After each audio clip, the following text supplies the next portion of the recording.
let's just play with these 12 volts for now. Say that this is the new one that we're sending you. This is the customer's old one. You're going to get a piece of paper on it that looks like this. It's going to have a piece of tape on it. All you're going to do is when you take out that new battery or that old battery and you're putting in the new, you're going to move this paperwork, this battery birth certificate, from that over here onto the old one. You're going to make sure you write Jane Doe's name on the piece of tape, and that battery is what's going to go into your car and be eventually sent back to us.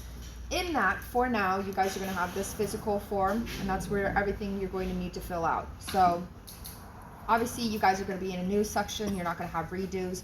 If you do happen to have a redo, I do ask that you write the original number of the battery as I showed you guys where it was on the inside. But like I said, I'm almost always on top of filling this out for you. If it's not there, just make sure you write that. You're going to test the 12 volt.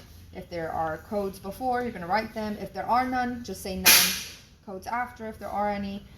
If there's water in the trunk, if you drained it, the oil change, the oil level, was the fan clean, change out the fan. It's good to know for us as well if the fan was clean beforehand, even if you do change it out. For example, if they have animals, it's good for us to know if it's really dirty, because we can go ahead and forewarn that customer, hey, by the way, don't have anything covering that ventilation to the hybrid. Don't have your animals sitting there, because we see you have a lot of fur in your fan. If that happens to our battery, we might not be able to cover it. So we want to make sure that we cover that ground.